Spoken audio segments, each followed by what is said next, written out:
Your shirt is awesome, by the way. Oh, thank you. Thanks so much.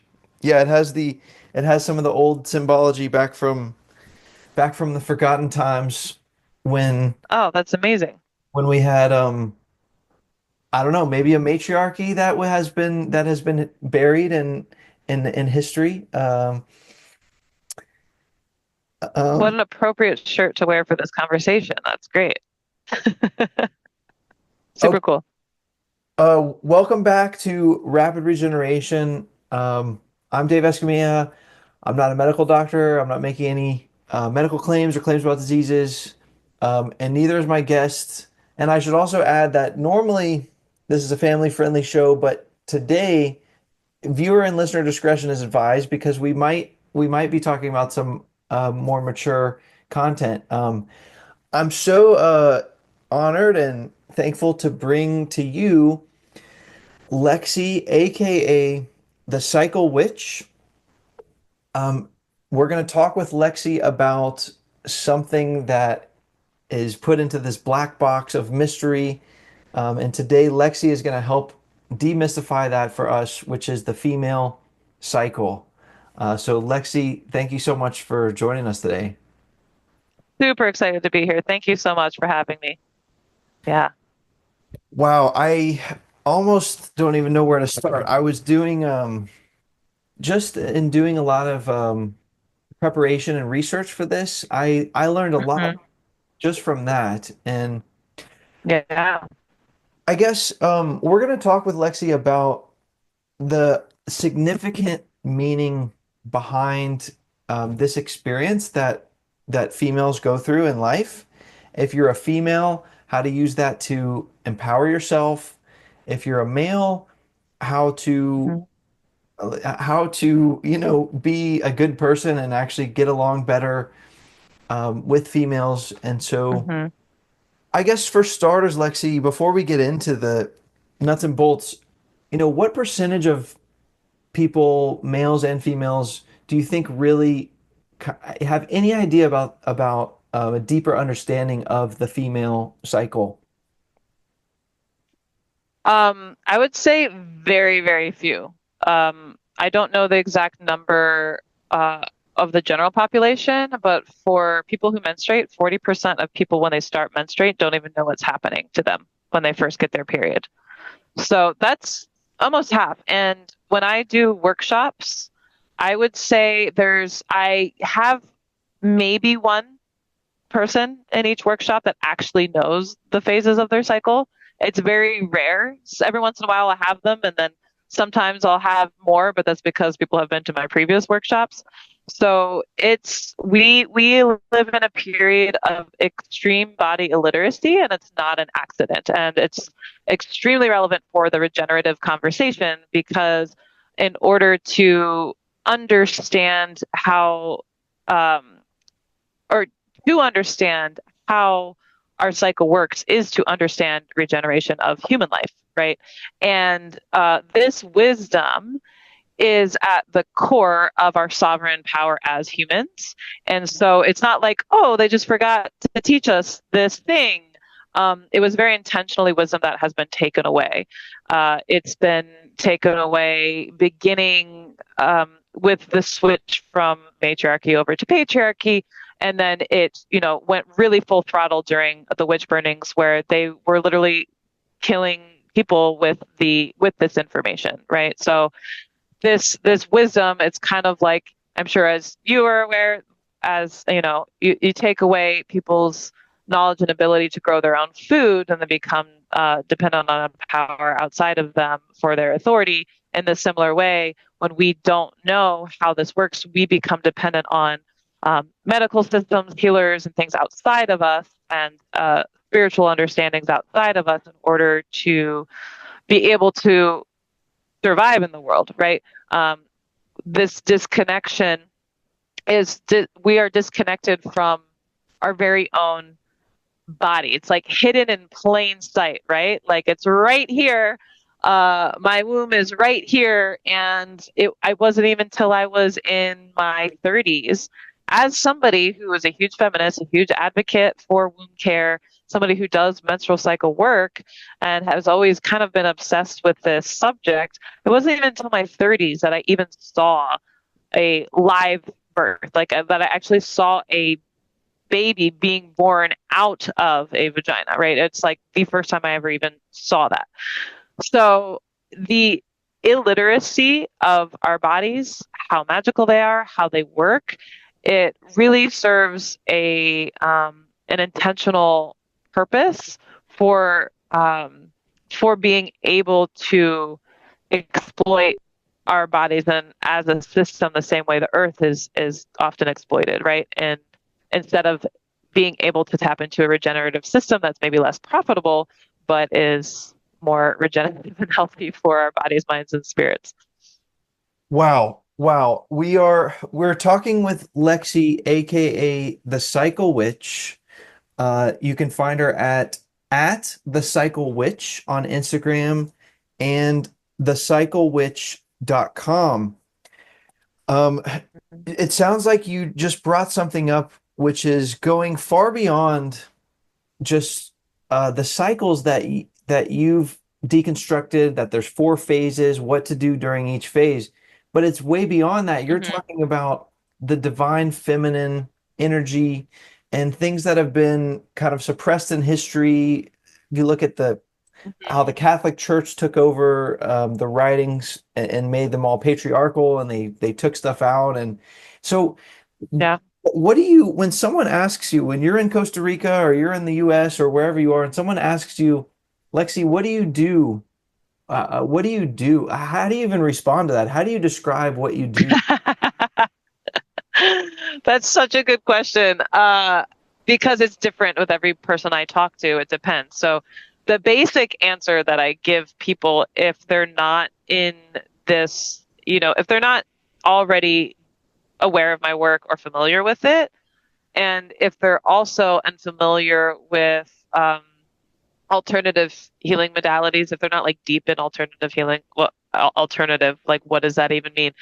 Non-Western medical science healing, alternate like healing paradigms, if they're not engrossed in those, then I will usually just say I do menstrual cycle awareness and education to kind of like get their feet wet. But so that's the one extreme. The other extreme is this is where your um, disclaimer is your family friendly disclaimer. It starts as on the other end. I tell people I'm recultivating count worship as our original spirituality. So there's like the two kind of extremes of the way that I will express to people. There's ways where I, allow them in a way that's accessible to them and their experience. And then there's the other extreme where we're really flipping the paradigm of uniting the divine masculine work in the patriarchy and then the divine feminine work of the matriarchy that's been suppressed, and kind of unifying those into creating kind of what I call a kamiarchy, which is that next wave of balance between the two, where we can find that middle ground for regeneration, for understanding of the energy of our bodies, for moving towards a paradigm of sovereign spirituality that is centered in um, the truth of what I tell my clients is, the truth of our cunts, the truth of our womb. What is actually birthing out of us, because the womb is a portal to the quantum field. It pulls in energy from the quantum and it creates it into form, right? So there is this like portal between the spirit world and the physical world there. And so there is very much a spiritual understanding that is lost in humanity as a whole, no matter what your gender is. And so to call it menstrual cycle awareness, it's like the tip of the iceberg, but sometimes the tip of the iceberg is all that's palpable for people at first. And what I always say is, it's funny because people come into my world to like heal period cramps, and they end up leaving, becoming leaders of an entire shift of humanity's consciousness into a paradigm that incorporates ancient wisdom and knowledge and reforms our current system into something where into the new paradigm that we're headed into, that people are awakening into, and the importance of it. So And yeah, so it's hard to explain. What do? I do witchcraft, I do dance, I do earth reverence, and so those are the main three modalities that we use: is cycle worship, earth reverence, and dance and or somatic devotion. So it's a return to yin respect and worship, so of cycles, of flesh, of earth, right? Because the patriarchal paradigm is very much ascending out of to look for power outside of self, ascending out of the human experience and to something higher or something better, whereas the matriarchal feminine spirituality descends into the earth, into the flesh, into the human experience as something just as sacred and holy as that of like the spiritual ascending into the astral realms. Excuse me. wow, and you're saying that to gain this this enlightenment, to gain this power that people can tap into in creating this new divine energy. You're saying that understanding what's going on in the womb, the cycle, and tapping into that and riding that wave and understanding how to ride it. You're saying that that's a key, major key to That's tapping on. totally the key. It's a key to understanding the whole universe, right? The entire quantum field of the universe lies within the womb. There's like, if you think of an egg, right? Of within the egg, you have infinite possibility and darkness. And within the womb, it's a similar space. And as you come to understand the womb and all of its phases, you'll see that as above, so below. Everything is reflected in the Earth cycles, in the star cycles, in the moon cycles, in the planetary cycles, in the galaxy cycles, in the great year cycles. All of those cycles exist in a cycle of the womb. So if we can tap into the seasons of the womb and understand them at that level, hold on, I have to cough again. If we can understand them at that level, we have the capacity to understand the universe. And so I think it was Einstein's quote that said, the thing that's incomprehensible about the universe is that it's comprehensible, something to that degree. And what's crazy is, before I even learned about the great year, which is the 24,000 year cycle of the yugas of Earth and human experience and consciousness, I already kind of understood that because of all the years that I've been tracking my cycle. And it made sense to me and clicked. I'm like, yeah, I knew this because of the understanding of the cycles of the womb that goes through 4 seasons. And that is the cycle of birth and death and birth and death of the 4 different phases that you can divide further into 8 phases, which is what occurs on the Earth, right? 4 seasons, which a lot of cultures divide into 8 different Sabbats throughout the year. And each of those also correlates to the different phases of the moon, all of which are the birth and death cycle. And why we keep dying and birthing is the process of evolution, right? And so in order to understand how our bodies physically evolve, how our emotions evolve, how our psyche evolves, being able to live in tune with this cycle, understand how this cycle works, we thus understand at a greater capacity how the Earth works, how our stars cycle, how the moon cycles, and our place within it all. Wow. So, so are men off the hook here in terms of needing to be able to understand this? Is this just a journey for women to go through this enlightenment, or is it just important for men to also understand what we're talking about here? Do we get a pass? No, absolutely not. Because all genders have a cycle. So there, there's definitely a stronger infrared rhythm within, the female biology. And with that said, there is a whole spectrum of female and male biology, right? So you can have somebody with both female and male biomarkers, and this is just as common as people with red hair. Like intersex people are very present in our society.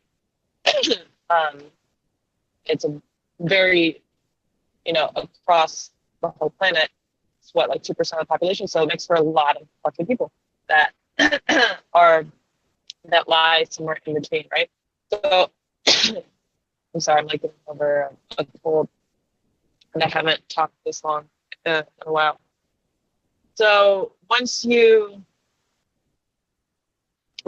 aware of that's one thing to be aware of, that the female biology and those that menstruate are all going to have that menstrual cycle. However, the menstrual cycle comes from this rhythm, this pattern, right? And most of us are familiar with the circadian, right?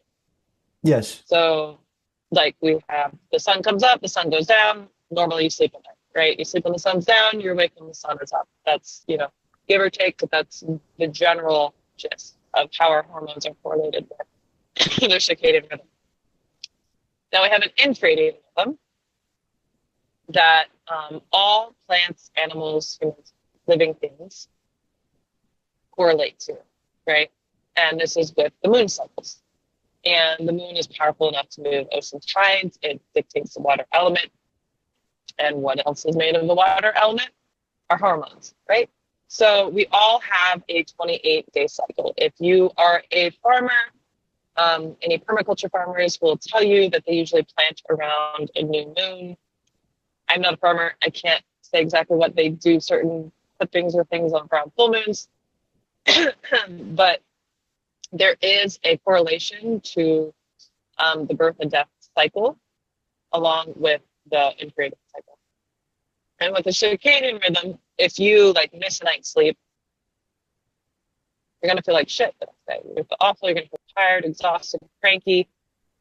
You might have headaches. You might get a lot of different symptoms. So yeah, we get cranky and all these things. And these symptoms that we have when we disrupt our circadian rhythm, we usually attribute them to disturbing the circadian rhythm. And we're like, oh, that makes sense. But what's been happening is for the past 6,000 years, we've been disrupting our infradian rhythm. And for those with the strongest infradian rhythm, those that correlate to the moon the strongest are those who menstruate, right? Even though all living things do also have it to a certain degree. For example, testosterone will drop during full moon. So there is a correlation to your hormones with the moon cycle, with that infradian rhythm. And when we disrupt the infradian rhythm and ignore it, similar things happen. We get cranky, we get upset, we get tired, we can't think straight. All of these things happen, but we attribute these to just like PMS, to just like we've normalized PMS when PMS is not normal. Having premenstrual dysphoria, dysphoric disorder, it's not normal. Having PMS symptoms, it's not normal. It's very common, but it's not normal. And normalizing that is we end up blaming ourselves and be like, oh my gosh, there's something wrong with me that I feel like this, rather than attributing it to the fact that we have taken away the importance of the infradian rhythm as part of one of our cycles. And that would be like taking away sleep for humans and then just telling them that there's something wrong with them, they need to take pills if they're upset about it, or if they're feeling cranky, or they're having pain. And it's like, oh, yeah, you've got PMS. You're just hormonal. Maybe you should take a pill. Oh, and that's kind of what's been happening to people who menstruate. Is we live in a world that's where you're expected to show up the same way every single day, to be in summer season every single day. And it's just not possible. It's just not sustainable. We have this rhythm within us that is the key to the evolution of our psyche, the evolution of what it is we're here to do on Earth, and what it is that we're here to birth. And all genders have this. All genders, I believe all humans come to Earth with some type of desire in their souls to fulfill during their lifetime. And there's a certain rhythm, a certain pattern that goes to creating that, right? So even if you just think about when you're creating a project, say a podcast, for example, like what you're doing here, right? You sit down, you have a hibernation period where you sit with yourself and you think and you vision and you brainstorm, right? You have the visions and you have to sit in stillness and sit with yourself and come to the truth of what is it that I actually desire? What is it that I want to birth? And this is the egg, right? This is within the egg. There's pure nothingness and just death, right? Just pure death, pure nothingness, pure stillness, pure silence. It's cold, it's frigid. Nothing has been created yet. It's all in the ether. It's all in the hypothetical. This is the menstruation phase, right? This is winter phase. And then you're like, ooh,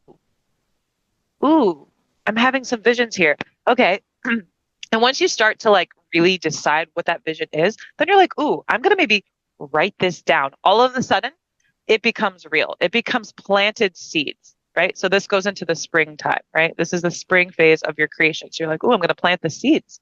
Okay, well, I'm going to talk about this. I'm going to write down, and you start to write out a plan. You start to plant the seeds into the earth. The first frost or the last frost makes its way, and you move into the spring, and you actually put that thing that was in the quantum field and the ether into form in the real life, something tangible that can be seen, that can be touched, that it is no longer a quantum hypothetical vision. It is now moving into form. And as it slowly moves into form and it progresses, the more it moves from that paper onto us having a conversation in this physical space. Now it's in the summer. Right now, you're doing it. You're on here. You're talking with me. You're creating this thing. You're recording it. You're out there. You're talking with people. We're summertime. You're producing the podcast. You're putting it on the YouTube channel. You're putting it on the Spotify's, on the Apple things all over the place, right? That's your summer. And then it's over. It dies. The podcast is done. It's out there. You've done the episode. It's out there. It's made. And now that it's out there and it's done, like the truth comes out. What worked? What didn't work? Oh, I felt really good about this part. I didn't feel great about that part. Oh my gosh. Like now it's autumn. The leaves start to change color and we start to like move back inward again. Because now that we've bursted with the summertime, now we're like going back to the inward. Let me reflect again. What worked, what didn't work.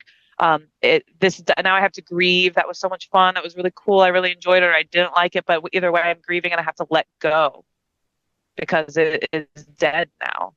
And now I can take that information and go back into my hibernation, back into winter, and reform.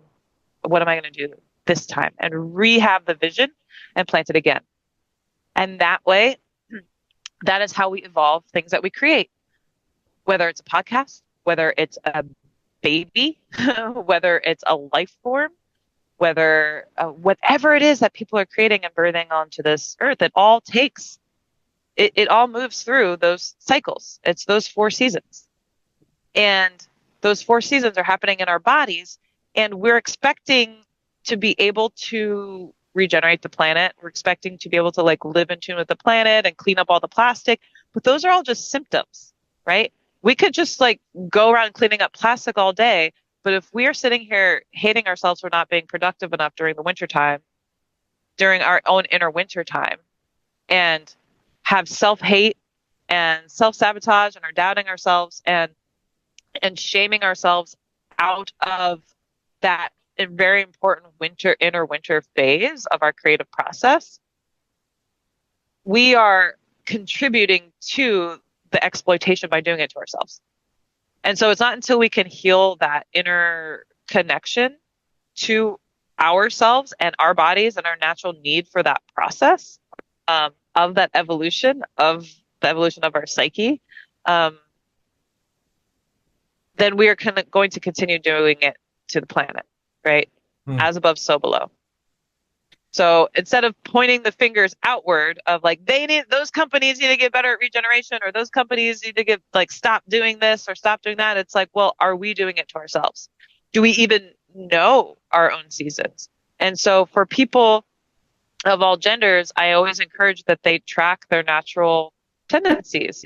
Like, are there times of the month? Are there times like at the full moon? Do you feel like you have more energy, less energy? Like, when is your natural cycle happening as far as your creative process goes, right? And what is most natural for you and your body, Mm, and not the one that has been forced upon you by an external system or expectation. Can you really sit with your own your own intuition to read and really understand what is asking to be birthed, and the and the rhythm at which it's being asked to birth. And it is true that people who menstruate, they have a more tangible access to the rhythm of their cycle that they can really see. And I think that it's very supportive for all people who aren't menstruating to be able to witness, to bear witness, to understand, to get curious, and to support those who are menstruating on that cycle and on that path. But I think it's also important for them to understand their own rhythms of their bodies, their needs, their own creative cycle and rhythms and processes. Outside of the show up every day like summer at 6 a.m. and do the workout, go and maximize your output, and like, we're not summer every day. Like, seasonal depression's a fucking scam. We're supposed to need to sleep 12 hours a day in the winter time. Like, that's what our bodies are meant to be doing. Like, we're meant to be sleeping 12 hours a day. We're meant to be eating a lot of food. We're meant to be resting and hibernating. So when we're the reason why we're depressed is because we think there's something wrong with the fact that we need deep rest during the winter time. When if we were bears, we would just not even be socializing. We would just be hibernating and sleeping the whole time. So yeah, wow. So, um, wow, yeah, there's a this, lot no, there. it really is mind blowing. And, Lexi will go into this in great detail in terms of how to use each phase and if you're a woman, how to put that lightning in a bottle and actually use that. She does workshops and does sessions where you can learn this stuff really in depth. You can find that at thecyclewitch.com, or just follow Lexi at the Cycle Witch. Um, just in terms of our own kind of surface level understanding, am I understanding this correctly in terms of the phases of the female cycle, where the winter is kind of like the menstrual phase, then in the spring you have the follicular phase, then in the Correct. Yep. summer ovulatory, and then fall is the luteal. Yep. Yep. Okay. That is correct. So if you're a woman and you're listening to this, it's kind of like Lexi is giving you an amazing permission to not be put into this box that society wants to put you in and say, hey, show up every day the same and whatever, punch the clock or do your workout or whatever these expectations are. You're going through these waves, and Lexi is giving you permission to own that and figure out how to tap into that. And for the guys out there, just understand that, understand how to be a better partner, be a better friend, and be able to support someone that's going through this. So males do, I guess, if we want to say traditional, whatever males, they do go through this phase with the moon, but they're less affected by it than a female, or um, are men just simpler creatures, but we still have this, we're still in this relationship with the lunar cycle. So, I mean, it depends, because there are some men who menstruate, and there are some men who have really high levels of estrogen who don't menstruate. There's some, people identify as men who are intersex who kind of, there's all different types of things that may happen. But what I will say for people who, primarily have male um, biomarkers in their bodies, that you're not going to have who are not having a menstrual cycle, you're not going to have as tangible of a visual representation of what your internal infradian rhythm is going to look like, and it's not going to be as strong.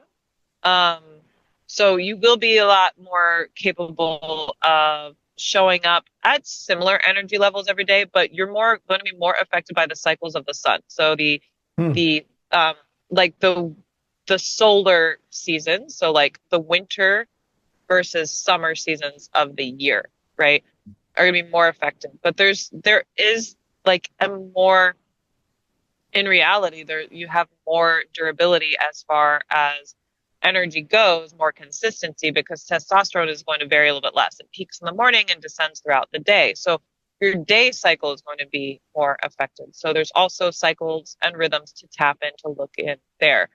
But the infradian rhythm is affected. So to say that it's not at all wouldn't be accurate, but to say as much as somebody who's menstruating is also not accurate, right? Like but there are some people who are, AMABs that I know who have really high estrogen levels, who have XXY chromosomes, who do experience a really strong infradian cycle. So I just will put that caveat in there. But um, generally, the the testosterone will be similar every day. So even the need for sleep is going to be less, right? So all of the sleep studies that say we need an average of 8 hours of sleep per night, that's all done on male bodies, right? So people who menstruate generally need 9 to 10 hours of sleep to be fully rested. And during menstruation, I usually recommend like 10 to 12 hours. Like I definitely need 10 to 12 hours of sleep during menstruation. And so just the expectations we have on a daily basis, like I don't make daily goals ever. I never hold like 30-day challenge. Like I don't do those things because it just doesn't make sense. What I do is like, this is what I'm going to be doing in my winter. This is what I'll be doing in my spring. This is what I'll be doing in my summer. And so I definitely make goals. They're just not daily. Mine are more monthly, right? Hmm. So if I'm like tracking progress, for example, I won't be tracking progress like, am I doing better today than I was doing yesterday? It'll be more like, am I doing better on day 10 this month than I was doing day 10 last month? Because that's more accurate. Because Hmm. it's like, oh, am I producing more in like if it's day to day, it's like it just wouldn't make sense because I'd be like asking, am I producing more fruit in the summer solstice versus my winter solstice? Like it's not comparable. It would be better to say, am I getting higher yields this summer solstice than last year's summer solstice? Like, so how we're looking at evolution and our progress and our health over time, and our progress in our career and our relationships and our health and our psyche, can all be attributed to how we live and flow with these cycles. And so when it comes to, for me, I think the question more alludes to what is men's responsibility in this Yes. process. And I think the responsibility is twofold. It's one to it is to be a support to, people to menstruate in just like understanding what is going on. But that's just like one half of it. I think the big half is to themselves because they're being just as harmed by patriarchy as everybody else. And the yin energy has harmed all of humanity. So there's like an internal healing that I think really needs to happen for a lot of men of reconnecting to the divine feminine, not to like protect the goddess or not to like worship the god, but yes, worship the goddess, but like not in that sense, but in the sense of like truly worshiping the goddess from within of full reverence for their own flesh, their own experience, their emotions, what they're experiencing in Earth, um, and really returning back to back to a deeper understanding of the connection to themselves and their bodies and the earth and all of the cycles. So, and also the cycles of the womb and how um how they can embody that and understand that more deeply to have that deep respect for humanity as them being part of, not as like woman other, but like, wow, us humans as a whole are so fucking magical. And really being able to tap back into that as a practice and a spiritual practice and an understanding of their role in that, and to be able to really hold that space for themselves and heal that connection to their own, um, heal their connection to the feminine so that they can also heal their connection to the masculine, and um, be able to reconnect. Because I feel like that's where the wounding in the masculine is so big, is that disconnection. To be able to really get vulnerable and reconnect and get curious and be able to intimately, emotionally, spiritually, physically connect with the earth, with its cycles, with uh, womb holders and their cycle, and from a place of deep honoring and respect, and not to like get something from, but to connect in service to, in a way that's extremely fulfilling and gratifying. So I just think Mm. there's a lot there, where that's why the work that I do, it's all gender inclusive. I don't have like women's circles or men's circles. Can, um, I haven't used this term yet in this episode, so I'll caveat the movement and work that I do. I use the term Cuntopia, and it's the idea is a movement towards returning us to cunt worship, and I'll explain. I might need to explain why I use that term on here somewhere, but um, that's why in Cuntopia spaces I tend to move away from segregation by gender, because in a matriarchal organization, or in a, what I feel we are moving towards, a communarchal organization, there's not that segregation by gender. What there is a prioritization of energetic needs. And when you think of regenerative needs, those with the most energy would be at the center, right? So we have like children, elderly, people with disabilities, people who are pregnant, having babies. That would make the most sense for their needs to be centered, and the society's energy to revolve around that, and from there move outwards. What's happening right now in the capitalist structure is everybody with energetic needs is segregated from the society, and then people in like basically 20 able-bodied, neurotypical people ages 18 through 55 are all segregated away from the children, away from the, everybody with energetic needs, and their energy is being harvested for larger corporations. And then like just all of what's left over is left for the people with the most energetic needs, which is just not sustainable, right? And so putting those with the most energetic needs back into, and revolving our care, our attention, our respect for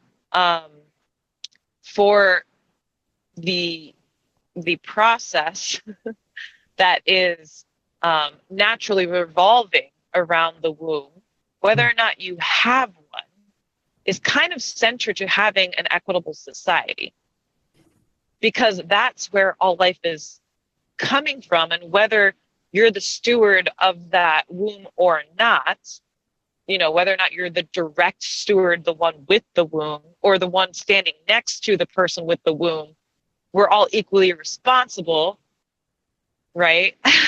Yes. for that uh, for that energetic care, right? Um, Yeah. And I Wow. will say that I've learned a lot about that matriarchal centering um, from I spoke about that centering of energetic needs. It's a theory I first learned from Mara Sternberg from the womb room, which is another really amazing, be another amazing people to talk to, Kiddis and Mara Hmm. um, from the womb room. So I just wanted to put that in there. Uh, Definitely learned a lot from them too, and they have great spaces uh, to deepen that work too. Wow. So, amazing. So, selfish question here. So, I can see how I would use this information. Let's say if I'm in a relationship where we're physically intimate, and I have data, I have information that tells me, you know, how to support. What about being in the situation that I'm in now, where I'm dating, I'm dealing with an individual, and I don't Yeah. know, I don't know. I mean, is it possible for me to discern where they're at on this wave that they go through frequently? Is it, a It total? depends on how close you are to them, because you just ask, Hmm. right? You can just ask them where they're at. Um, Chances are they might also be on birth control, and if they're on birth control, then they're not having a cycle, right? Birth control actually mimics the male cycle, the male hormonal cycle. It just turns off the cycle altogether and puts in a synthetic hormone that then mimics the male cycle, so that we can show up like summer every day and be more productive, right?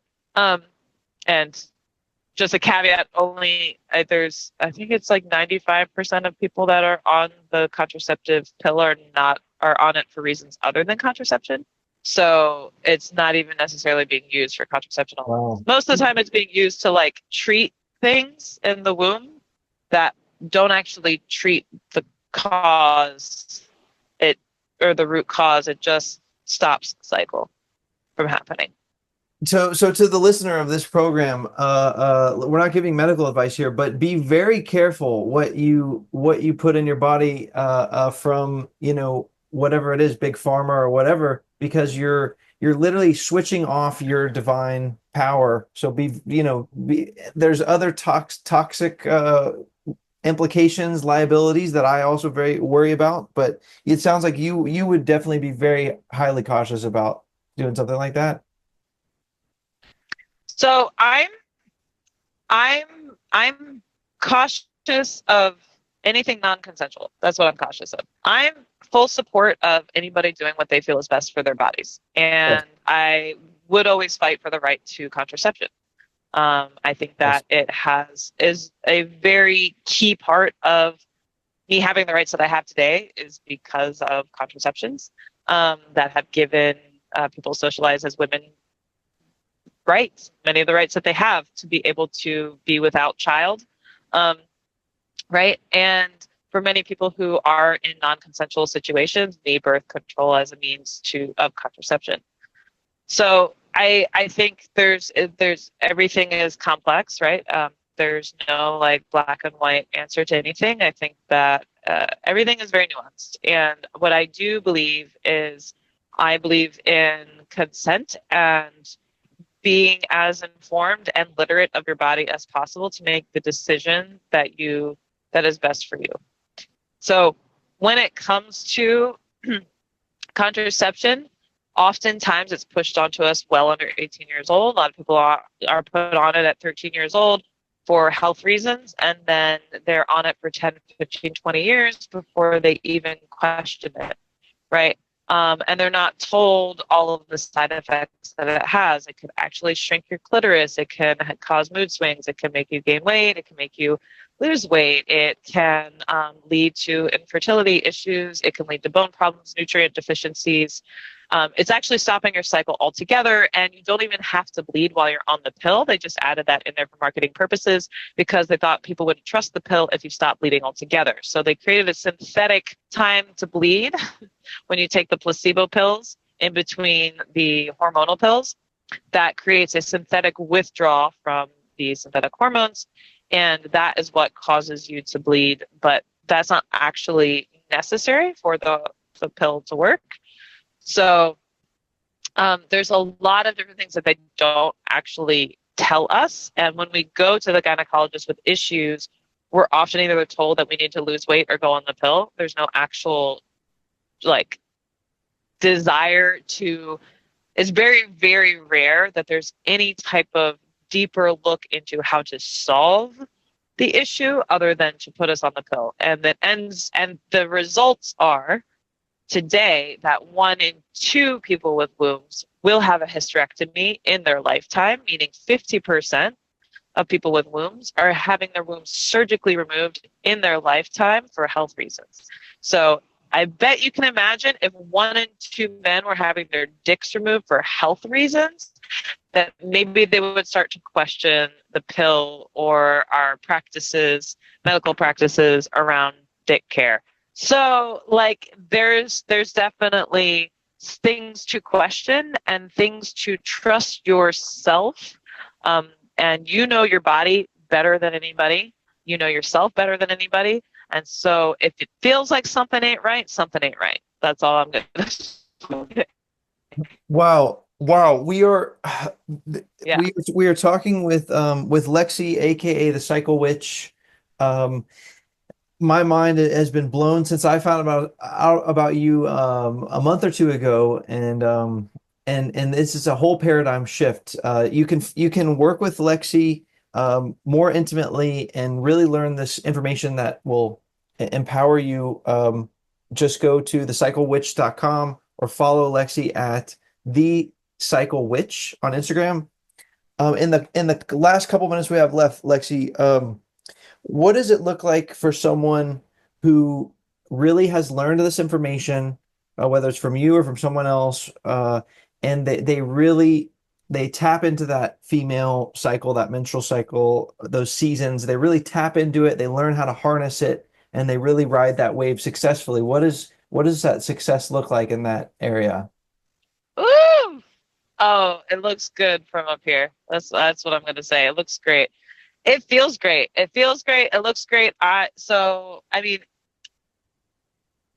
for me, as somebody who's done that, I'm in love with my cycle.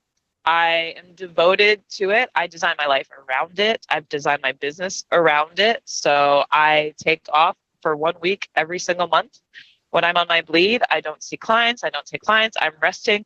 My entire calendar is organized around it. So I live in flow. Things are easy. I haven't burnt out in years.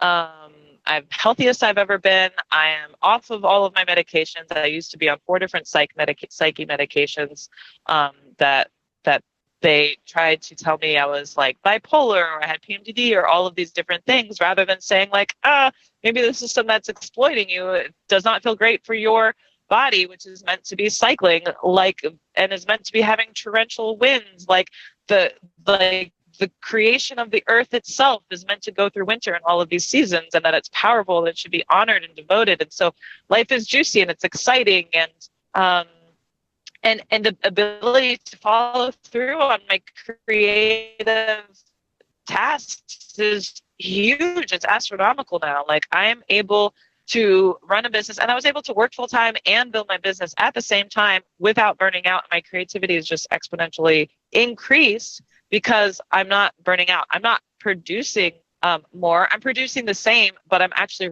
resting way more because I'm way more efficient, right? Because if you are in a cycle where you're just like, not sleeping every single night and try to be productive versus like, oh, I'm going to honor the circadian rhythm and actually sleep at night, then all of a sudden, like it's a whole paradigm shift.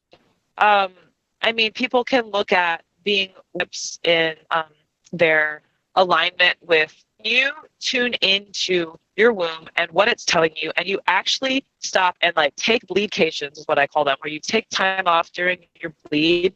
You have access to the deepest parts of yourself. The left and right hemispheres of the brain are most neurologically connected at those times. Your creativity is skyrocketing. Your visions are huge. And the portal to the spirit world is open within you. And so your access to source and your downloads are huge, right? And your access to your truth and your intuition is unbreakable. And so your alignment with your truth becomes so unbreakable that your drive and your your drive, your decision making, your self assurance in the work that you're doing in the world, and your creativity will explode. It's like not just like having less cramps, it's like having an alignment with your soul's purpose. And that's why it's like I always laugh with my clients, because it's like you all come in thinking you're going to cure period cramps, and here's like the cohort of the next like world leaders, because they are here ready to really tap into their divine purpose, which is just sitting right there under the surface of like their sovereign desires that lie deep within their concept, like in the world. And when you tear off like the all of the conditioning, the patriarchal conditioning, truth comes out. Because when I say cyclical living, it's only like 20% mechanics, right? Of like, it's easy to figure out, okay, this is when your winter is, this is when your summer is, and this is like, you wear shorts in the summer, you wear a winter coat the winter time, like, you don't go running while you're bleeding, you're right. Like, those are just like the mechanics of it. Easy, 20%. The other 80% is the undoing the conditioning that is keeping us from living cyclically. And that, when you start to unravel that, a whole world opens up of like the actual truth of living in alignment with your soul's purpose and what you came here to do. So it's not just like, oh, I'm not going to run during winter. It's like, oh, how do I get over my people-pleasing tendencies that keep me from being able to rest during my period because I feel obligated to make food for the potluck for like Aunt Susie, Like, how can I learn to say no, right? So it's people-pleasing, perfectionism, productivity shaming, shame, self-sabotage, self-doubt, self-hate. Those are like the big P's and S's of patriarchy that keep people with wombs conditioned into this box, that when you unravel those, then that truth and that allowance for really trusting yourself, because it's one of the biggest things conditioned out of people socialized as women, is the self-trust, right? Because you can't control a population if they have direct access to the divine and they trust themselves. You can't control that. You have to get them to doubt themselves. You have to get them to be so disconnected from their womb and their intuition, so much so that they deny the truth of their bodies. Their bodies can be crying out. They're like, this hurts. I hate this. Please stop. And then they'll ignore it and like take pills to try to silence it. Meanwhile, the wombs are like crying out and having all of these cramps and period, like all of this pain, because they're saying, pay attention to me. I have a message for you. And instead of us loving our body and loving our womb and trusting that it is the result of billions of years of evolution within every single cell, and like revering it, they're like, wow, this is so magical. Like, let me listen to this. We're like, oh, I fucking hate my body. Let me take a pill and get it to shut up. Like, it's just so abusive, our relationship with our bodies, which are just here to like give us the truth of why we came here. It's all in there, raveled up inside of us. All we have to do is shut up and listen to our own bodies, because they carry the wisdom of the universe. Unbelievable. Yeah. You've been listening to the Cycle Witch. To the listener, make a commitment to figure this out. Listen to what Lexi is telling you. If you're not working with this energy, you're swimming against the current. You're trying to fly against the wind. You're running with weights on. So just listen to this Yep. information and learn from someone like Lexi and unleash that power. That is all the time we have today with the Cycle Witch with Lexi. Lexi, do you have any final message you would like to give to the listener of Rapid Regeneration? I would just say your body never lies. Movement never lies. Your body never lies. Movement never lies. It's a quote from Martha Graham. She's a famous choreographer. And we've been taught to hate our bodies because they carry the wisdom of our liberation within them. And it's hard to control a population that trusts and listens to their bodies, because your bodies carry billions of years of evolution, of wisdom. Your ancestors are all within yourself. Dare to listen. Yeah. That's all I'll say. Wow. Thank you again to Lexi, aka the Cycle Witch. at the Cycle Witch, thecyclewitch.com. Lexi, so grateful for your time. Thank you. Thank you so much. This has been amazing. Thank you. For more information, please follow at Rapid Regeneration or visit rapidregeneration.com.